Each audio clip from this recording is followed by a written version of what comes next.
इस देखिए स्टूडेंट्स, हम लोग वेव्स चैप्टर को स्टडी कर रहे थे और इस चैप्टर में हमने काफी कुछ स्टडी कर भी ली है। जैसे कि मैंने आपको इसका स्टार्टिंग जो है, वेव क्या होती है, डिस्टरबेंस कैसे क्रिएट कर सकते हैं मीडियम के अंदर, और वेव्स के क्या क्या टाइप्स होते हैं, लॉन्गिट्यूडनल वेव, ट्रांसवर्सल वेव, ये दोनों मैकेनिकल वेव्स के टाइप्स हैं।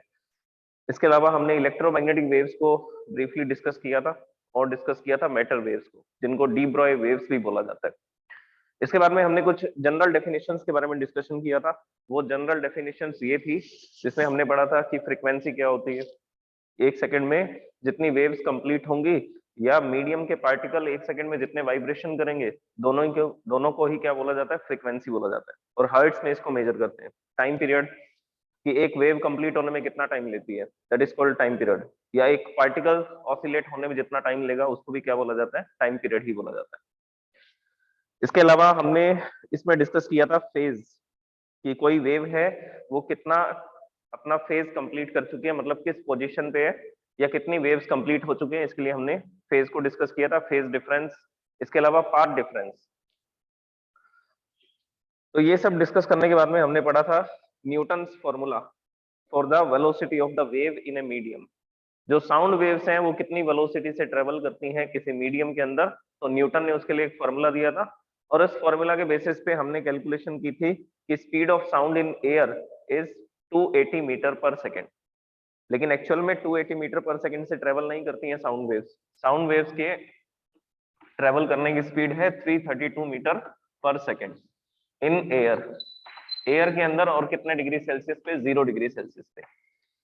तो ये स्पीड आनी चाहिए थी। न्यूटन ने जो कैलकुलेशन की थी उसमें थोड़ी मिस्टेक थी फॉर्मूला के अंदर। उन्होंने ये सोच करके कैलकुलेशन की थी कि जब साउंड वेव किसी मीडियम में ट्रेवल करती है तो वो आइसोथर्मल प्रोसेस को ऑबे करती है।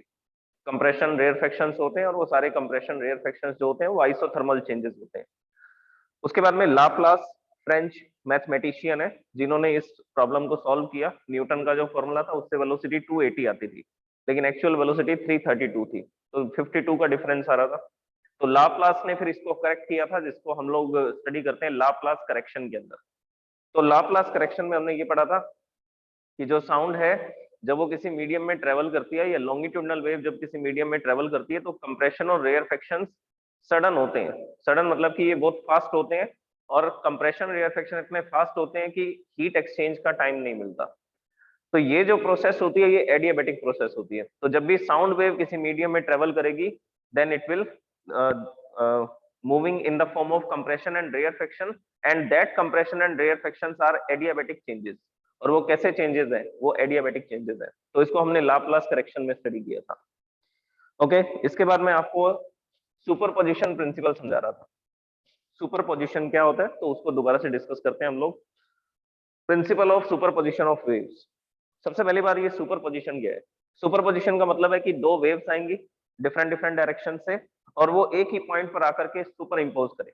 सुपर इम्पोज का मतलब है कि एक ही पॉइंट पर आकर के वो दोनों मिलेंगी, कंबाइन होंगी, और कंबाइन होने पर एक रिजल्टेंट वेव बनेगी। कंबाइन होने पे क्या बनेगी, एक रिजल्टेंट वेव बनेगी। तो ये जो फिनोमेना होता है इसको बोला जाता है सुपरपोजिशन ऑफ वेव। इसके लिए देखिए मैंने एक एग्जांपल आपको एक्सप्लेन किया था। जैसे कि हमारे पास स्टेगनेंट वाटर है, तो ये स्टेगनेंट वाटर के अंदर हम लोग डिस्टरबेंस क्रिएट करते हैं।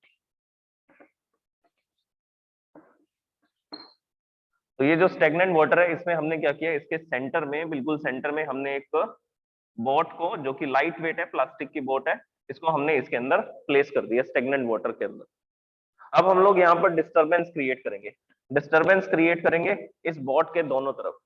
तो डिस्टरबेंस क्रिएट करने के लिए क्या किया जा सकता है, हम लोग किसी स्टोन को एक सर्टेन हाइट पे उठाएंगे और उसको रिलीज कर देंगे। तो स्टोन जैसे ही जाकर के इस वाटर के सरफेस को हिट करेगा तो ये होगा पॉइंट ऑफ डिस्टरबेंस, ये होगा सोर्स जहां से क्या होगा, डिस्टरबेंस क्रिएट होगा। तो एक डिस्टरबेंस तो हम यहाँ पर क्रिएट करेंगे जिसको मैंने फर्स्ट नंबर लिख दिया, और सेकंड डिस्टरबेंस हम लोग इस पोजीशन पे क्रिएट करेंगे। तो यहाँ पर भी एक स्टोन को रिलीज कर देंगे, जैसे ही वो इस वाटर के अंदर गिरेगा तो वाटर वेव्स का फॉर्मेशन होना स्टार्ट हो जाएगा। अब सबसे पहली बात, जब मैं यहाँ पर एक स्टोन को रिलीज करता हूँ, वो स्टोन का साइज काफी बड़ा था। तो जब मैंने इस स्टोन को रिलीज किया तो यहाँ पर एक वेव प्रोड्यूस हुई। वो वेव इस तरह से इसमें प्रोड्यूस होती है और जो कि बोट तक जाती है। तो इस तरह से ये ट्रांसवर्स वेव इसमें प्रोड्यूस होगी, ये ट्रांसवर्स वेव इसमें प्रोड्यूस होगी। तो इसका जो एम्पलीट्यूड है वो एम्पलीट्यूड है +5 सेंटीमीटर एंड -5 सेंटीमीटर। तो ये मीन पोजीशन से पार्टिकल 5 सेंटीमीटर ऊपर जाते हैं, 5 सेंटीमीटर नीचे आते हैं, तो इस एम्पलीट्यूड की एक वाटर वेव इसमें क्रिएट होती है, क्योंकि यहाँ पर काफी बड़ा स्टोन गिराया गया था, तो डिस्टर्बेंस ज्यादा होगा। इसके बाद में ये सेकंड पोजीशन है, यहाँ पर भी एक स्टोन रिलीज कर रहे हैं, तो इस यहाँ पर स्टोन रिलीज करते हैं तो ये भी एक वेव को प्रोड्यूस करेगा, और ये जो वेव को प्रोड्यूस करते हैं वो इस तरह से होती है, इसमें ये वाली वेव प्रोड्यूस हो रही है जिसका एम्पलीट्यूड क्या है, जिसका एम्पलीट्यूड है +2 centimetre and -2 centimetre. So this is the amplitude of the second wave. तो फर्स्ट वेव इस डायरेक्शन में आगे बढ़ रही है, सेकंड वेव इस डायरेक्शन में आगे बढ़ रही है, और दोनों के एम्पलीट्यूड क्या है, डिफरेंट है। तो यहाँ पर रिजल्टेंट क्या होगा, ये बोट कितना ऊपर जाएगी या कितना नीचे जाएगी जब दोनों के क्रस्ट यहाँ पहुंचेंगे या दोनों के ट्रफ यहाँ पर पहुंचेंगे। अभी क्या हो रहा है, अभी जो फर्स्ट वेव है उसका तो ट्रफ आ रहा है, देखिए मैं इसको डार्क कर देता हूँ ताकि आपको विजिबल हो। तो जो फर्स्ट वेव है उसका तो ट्रफ यहाँ तक आ रहा है, ये इस बोट को -5 सेंटीमीटर नीचे लेकर के जाएगा, क्योंकि यहाँ पर ये डिप्रेशन क्रिएट करेगा। ये क्रस्ट और ट्रफ होंगे, मीडियम के कुछ पार्टिकल मीन पोजीशन से ऊपर होंगे और कुछ पार्टिकल मीन पोजीशन से नीचे होंगे। तो यहाँ पर जो वाटर है वो नीचे जा चुका है, यहाँ पर एक डिप्रेशन क्रिएट हो गया -5 सेंटीमीटर का, और यहाँ से ये जो वेव आ रही थी सेकंड वेव जो इस डायरेक्शन में ट्रेवल कर रही है, उसका ट्रफ यहाँ पर आ रहा है, ये ट्रफ यहाँ पर पहुंचा जिसको मैंने डार्क किया, और इसका एम्पलीट्यूड कितना है, +2 सेंटीमीटर। तो एक वेव इसको -5 सेंटीमीटर नीचे लेकर के जाना चाहती है, दूसरी वेव इसको +2 सेंटीमीटर ऊपर लेकर के जाना चाहती है। तो अल्टीमेटली क्या होगा, इसका रिजल्टेंट, इसकी जो रिजल्टेंट वेव है वो मैं यहाँ पर फॉर्म करता हूँ। सो this is the resultant wave, this is wave first which is moving in this direction and this is wave second which is moving in opposite direction, जो इस डायरेक्शन में मूव कर रही है। अब इन दोनों का रिजल्टेंट क्या होगा, रिजल्टेंट हम लोग यहाँ पर बनाते हैं। रिजल्टेंट बनाने के लिए हम लोग ये दिखाएंगे कि जब इसका ट्रफ आएगा फर्स्ट वेव का और सेकंड वेव का क्रस्ट आएगा तो -5 और +2, तो रिजल्टेंट होगा यहाँ पर -5 +2, सो द रिजल्टेंट इज -3।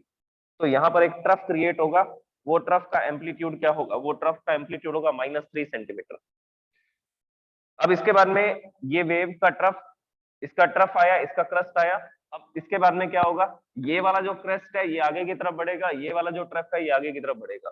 तो इसका क्रस्ट आएगा जो इसको +5 सेंटीमीटर ऊपर लेकर के जाएगा, इसका ट्रफ आएगा जो इसको -2 सेंटीमीटर नीचे लेकर के जाएगा। अब रिजल्टेंट क्या होगा, +5 -2, रिजल्टेंट विल बी +3। तो यहाँ पर एक क्रस्ट क्रिएट होगा जिसका एम्पलीट्यूड कितना होगा, +3।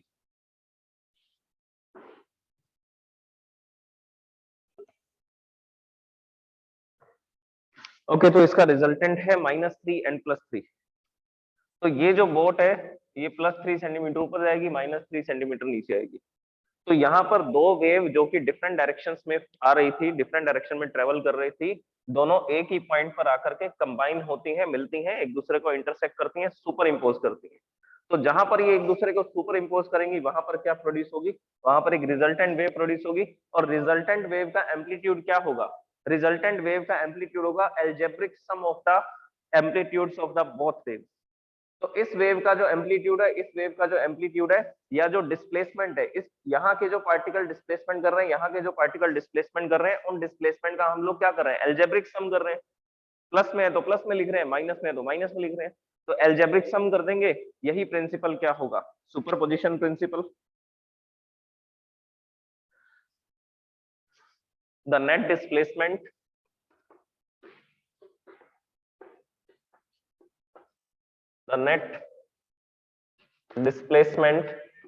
of the resultant wave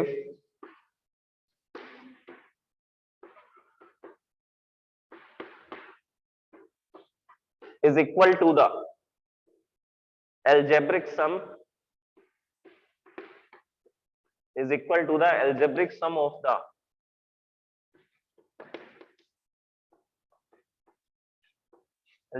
of the displacements of two waves.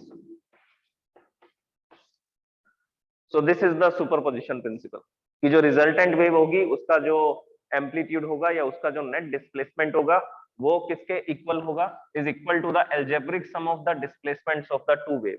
जो अलग अलग डायरेक्शन से दो वेव आ रही हैं उन दोनों के सुपरपोजिशन का मतलब है कि दोनों के डिस्प्लेसमेंट को आपको एल्जेब्रिकली ऐड कर देना है।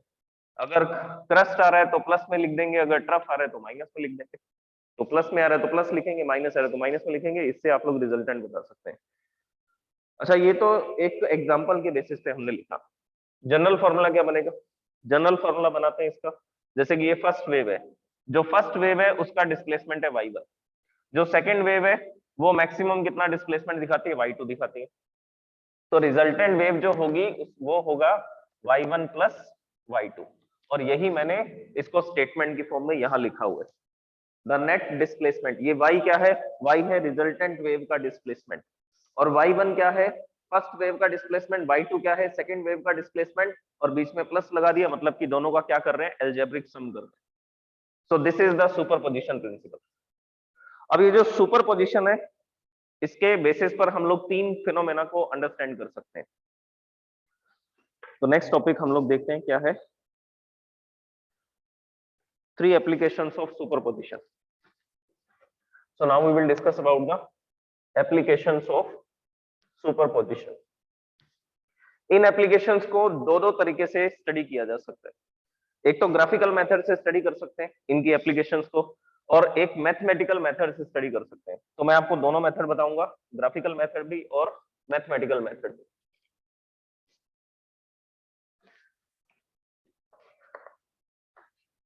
So next topic is applications of superposition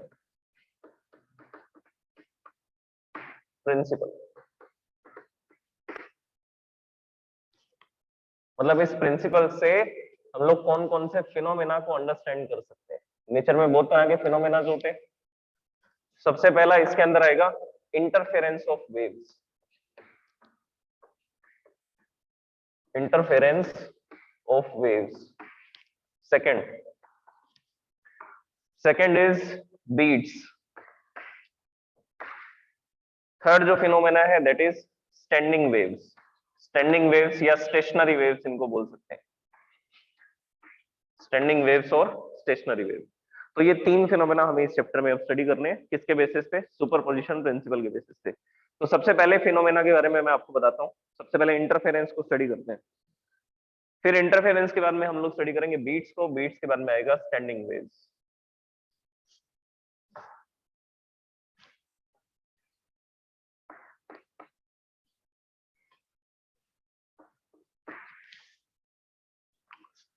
interference of wave. देखिए, इंटरफेरेंस के लिए सबसे पहली कंडीशन क्या है? सबसे पहली कंडीशन ये है कि दो जो वेव्स आ रही हैं उन दोनों की फ्रीक्वेंसी और उन दोनों का एम्पलीट्यूड सेम होना चाहिए। अगर दोनों की फ्रीक्वेंसी और दोनों का एम्पलीट्यूड, दोनों की वेवलेंथ सेम है, तब वो आकर के सुपरपोज करती हैं, एक दूसरे को कंबाइन करती हैं एक पॉइंट पर आकर के, तब उस फिनोमेना को क्या बोला जाएगा? Interference of wave. अभी जो मैंने आपको एग्जांपल बताया था उसमें एक वेव का एम्पलीट्यूड था +5, दूसरी वेव का एम्पलीट्यूड था +2। तो एक वेव तो +5 -5 जा रही थी, दूसरी वेव +2 -2 जा रही थी। तो दोनों के एम्पलीट्यूड डिफरेंट थे। एम्पलीट्यूड डिफरेंट थे तब हम उसको सुपरपोजिशन बोलते हैं, तब हम उसको इंटरफेरेंस नहीं बोलते हैं। तो इंटरफेरेंस के लिए स्पेशल कंडीशन क्या है? इंटरफेरेंस के लिए सबसे पहली स्पेशल कंडीशन ये है कि जो फ्रीक्वेंसी है वो सेम होनी चाहिए दोनों वेव्स की। सेकंड, इसमें आप लोग याद रखेंगे कि दोनों वेव्स का एम्पलीट्यूड भी सेम होना चाहिए। दोनों वेव्स का एम्पलीट्यूड भी सेम होगा। अगर फ्रीक्वेंसी सेम है तो ऑब्वियसली उसकी वेवलेंथ भी सेम होगी, और दोनों वेव अगर एक ही मीडियम में ट्रेवल कर रही है तो उनकी स्पीड भी सेम होगी। तो ये सारी प्रॉपर्टीज होती हैं किसमें? सुपरपोजिशन की।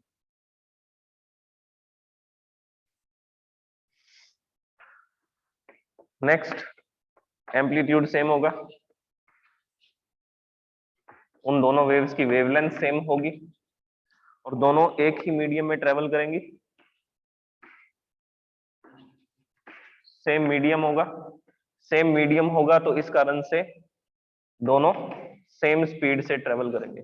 स्पीड को किससे लिखा जाता है? Speed of wave in a medium is given by wavelength into frequency. This is the formula of the speed of the wave. और स्पीड को हम लोग इस तरह से भी कैलकुलेट कर सकते हैं, इसको हम लोग लिख सकते हैं 2π/t से भी लिख सकते हैं। Speed of the wave, this is called 2π/t। तो अगर ये कंडीशन सेटिस्फाई होती है, फ्रीक्वेंसी सेम है, एम्पलीट्यूड सेम है, वेवलेंथ सेम है और सेम मीडियम में सेम स्पीड से ट्रेवल कर रही है, तो उस केस में जब वो किसी पॉइंट पर आकर के सुपर इम्पोज करेंगी, तब आपको कौन सा फिनोमेना देखने को या सुनने को मिलेगा। अगर आप ट्रांसवर्सल वेव की बात कर रहे हैं तो वो फिनोमेना आप देख सकते हैं, वाटर वेव का इंटरफेरेंस। अगर आप लोग साउंड वेव्स की बात कर रहे हैं, लॉन्गिट्यूडनल वेव्स की बात कर रहे हैं, तो आप उन इंटरफेरेंस को सुन सकते हैं। जैसे कि बीट्स के अंदर जो नेक्स्ट टॉपिक आएगा बीट्स, उसमें भी हम लोग इंटरफेरेंस देखेंगे। दो वेव आकर के एक दूसरे को इंटरफेयर करती हैं, उससे बीट्स प्रोड्यूस होती हैं। अब इसके लिए सबसे पहले मैं आपको ग्राफिकल मेथड बताता हूँ। ग्राफिकल मेथड से हम इसको अंडरस्टैंड करते हैं, फिर मैं आपको इसको मैथमेटिकल मेथड से एक्सप्लेन करूंगा कि हम लोग फॉर्मूलाज के अकॉर्डिंग भी ये सारी कंडीशंस को एक्सप्लेन कर सकते हैं, इंटरफेरेंस की कंडीशंस को। So first of all, we are understanding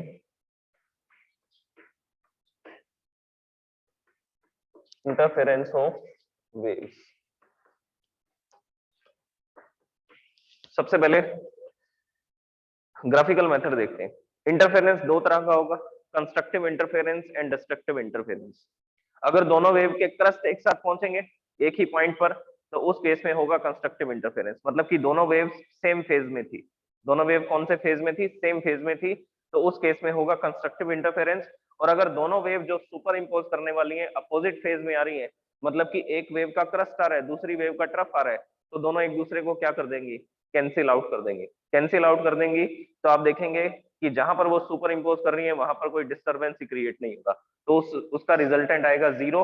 और ऐसा जो इंटरफेरेंस होगा उसको डिस्ट्रक्टिव इंटरफेरेंस बोलेंगे। अब इस मेथड को आप ध्यान से समझिए पहले।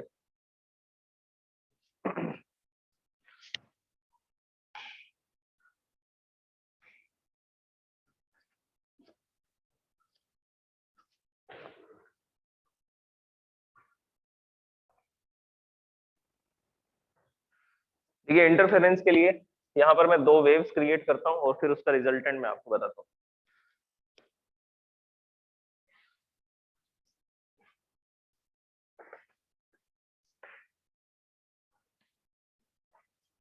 ये पहली वेव है और इसका जो सोर्स है वो S1 है। This is the S1 source which is creating the first wave. और दूसरा जो सोर्स है वो भी अभी हम इसी पोजीशन पे लगा रहे हैं, एग्जैक्ट सेम पोजीशन पे दोनों सोर्स लगाए गए हैं। ये सेकंड वेव को क्रिएट करेगा and it is the second source which is producing the wave. यहाँ पर कुछ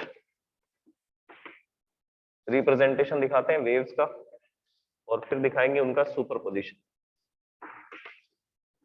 अभी दोनों वेव्स को मैं अलग अलग बना रहा हूँ, लेकिन एक्चुअल में ये दोनों वेव्स क्या करेंगी? ये दोनों वेव्स एक ही पॉइंट पर कंबाइन होंगी।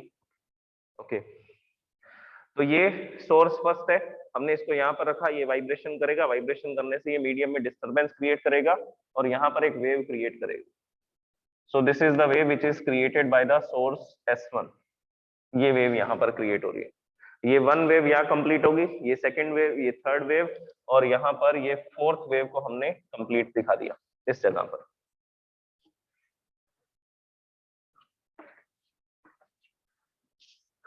और इसका जो एम्पलीट्यूड है वो एम्पलीट्यूड हम लोग लिख देते हैं प्लस से माइनस से।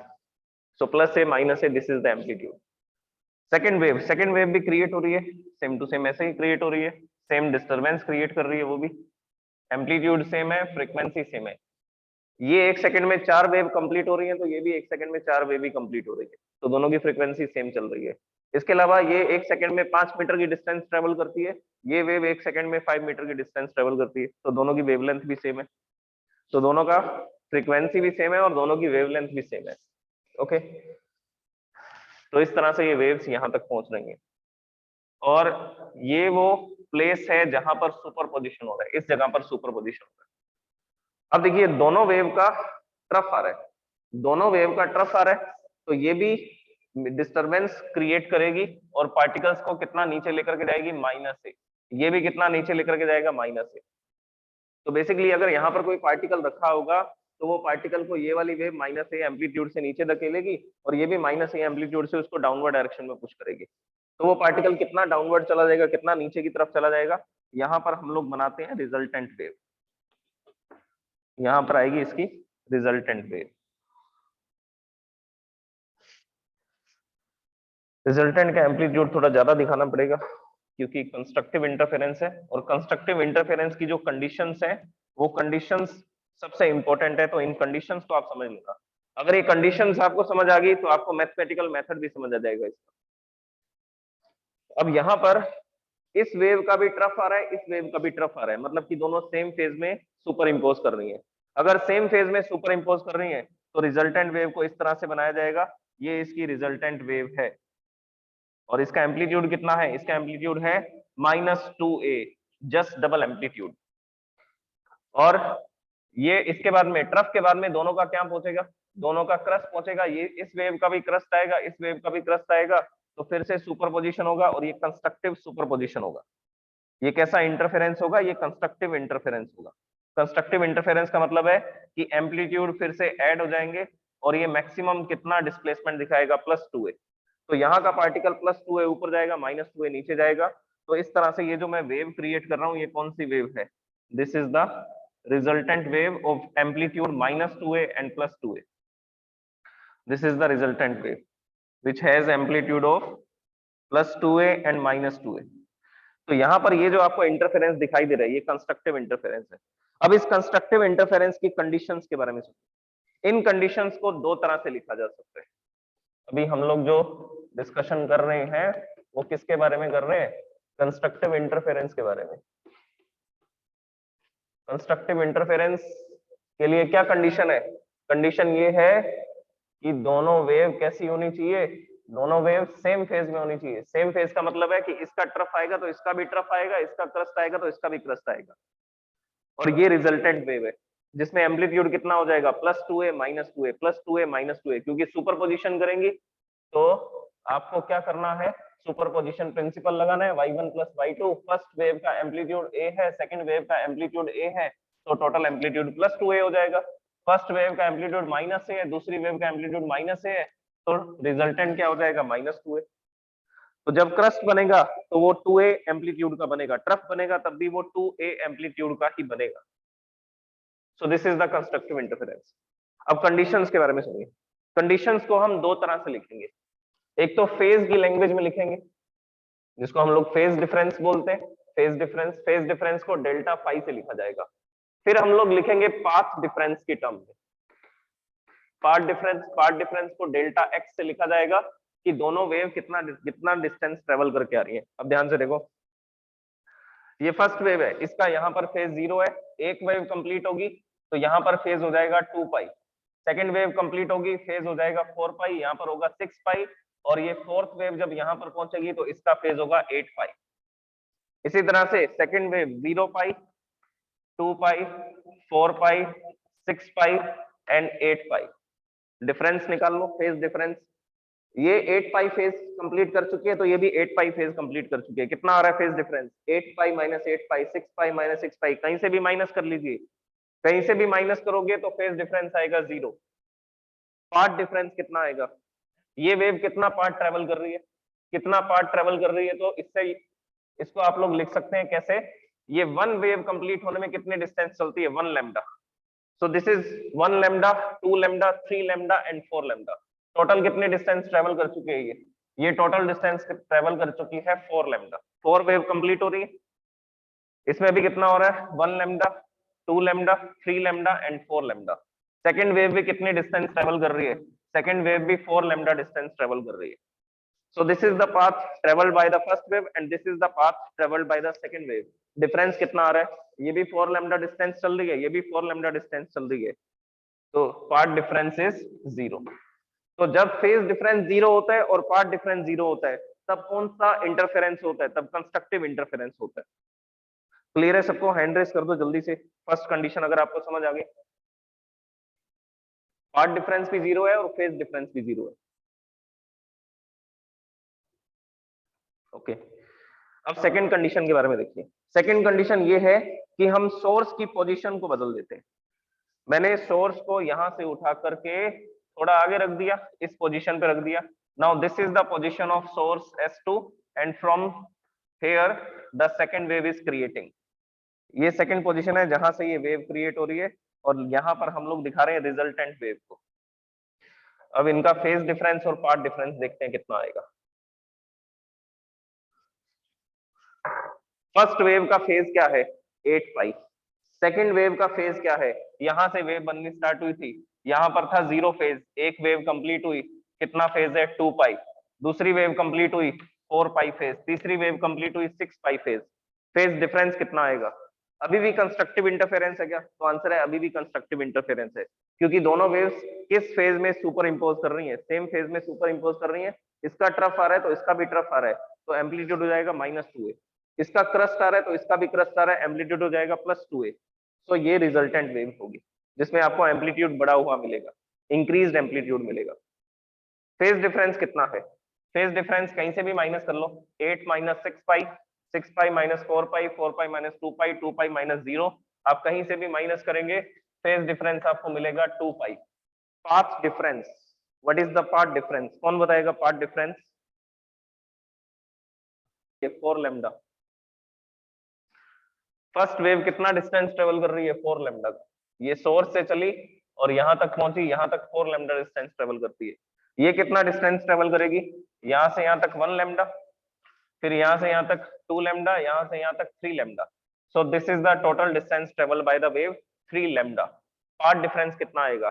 पहली वेव 4 लैम्डा डिस्टेंस ट्रेवल कर रही है, दूसरी वेव 3 लैम्डा डिस्टेंस ट्रेवल कर रही है। So what is the difference between the distances travelled by the waves? 4 lambda minus 3 lambda, so this is the 1 lambda। तो जब फेज डिफरेंस 0 हो और पाथ डिफरेंस 0 हो, उस केस में भी कंस्ट्रक्टिव इंटरफेरेंस होता है। जब फेज डिफरेंस 2 पाई हो या पाथ डिफरेंस 1 लैम्डा हो, इन केसेस में भी कंस्ट्रक्टिव इंटरफेरेंस ही होता है। नेक्स्ट कंडीशन, नेक्स्ट कंडीशन में हम सोर्स की पोजीशन को और चेंज कर देते हैं। अगर सोर्स की पोजीशन को और बदल देंगे तो यहाँ पर फिर कंडीशन और चेंज हो जाएंगी। अब हमने सोर्स को उठा करके, सेकंड जो सोर्स है उसको उठा करके यहाँ रख दिया। अब यहाँ से क्या क्रिएट होगी? यहाँ से क्रिएट होगी second wave. Second wave create होगी तो यहाँ पर इसका फेज है 0, और जब ये वेव इतना कंप्लीट हो चुकी होगी तब इसका फेज होगा 2 पाई। जब सेकंड वेव कंप्लीट हो चुकी होगी तब इसका फेज होगा 4 पाई।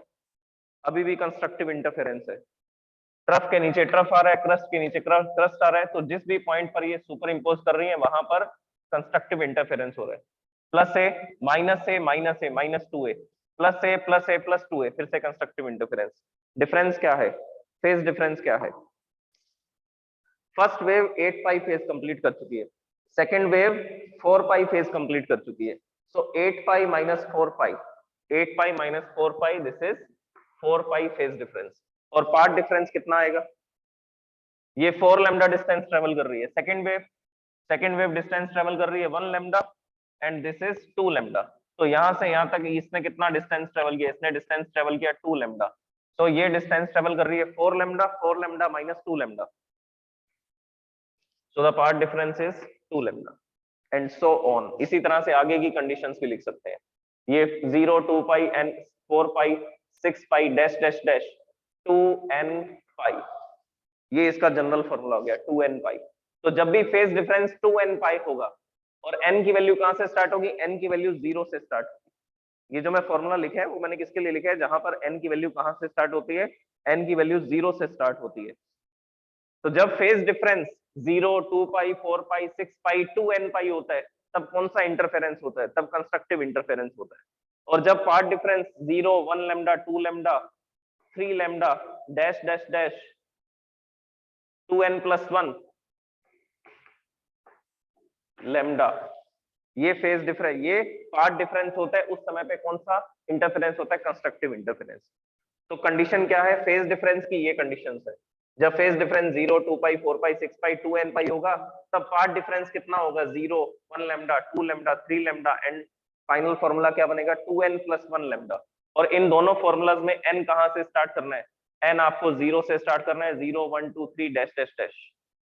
तो जब आप n की वैल्यू 0 पुट करोगे तो ये 0 आ जाएंगे दोनों। जब n की वैल्यू 1 पुट करोगे तो उस केस में ये आ जाएगा 2 पाई, एंड यहां पर हो जाएगा ये n+1, 2n+1 नहीं, इसको हम लोग लिखते हैं n+1 लिख देते हैं, n+1। n+1 भी नहीं लिख सकते, डायरेक्ट ही लिख देते हैं n लैम्डा। n लैम्डा से इसका जनरल फॉर्मूला बन जाएगा। So this is the formula n lambda constructive interference के लिए। एन की वैल्यू जब 0 पुट करोगे तो ये 0 हो जाएगा, जब n की वैल्यू 1 पुट करोगे तो 1 लैम्डा हो जाएगा, n की वैल्यू 2 पुट करोगे तो 2 लैम्डा, 3 लैम्डा, 4 लैम्डा। तो इसका जो जनरल फॉर्मूला बनेगा वो 2n + 1 नहीं होगा, वो होगा n लैम्डा। तो ये इसका जनरल फॉर्मूला है, फेज डिफरेंस का 2n पाई, ये पाथ डिफरेंस का जनरल फॉर्मूला है n लैम्डा। तो जब फेज डिफरेंस और पाथ डिफरेंस ये होते हैं, उस समय पर जब वेव्स सुपर इंपोज करती हैं तो कौन सा इंटरफेरेंस होता है? कंस्ट्रक्टिव इंटरफेरेंस होता है। क्लियर है सबको कंस्ट्रक्टिव इंटरफेरेंस की कंडीशंस? Raise your hands.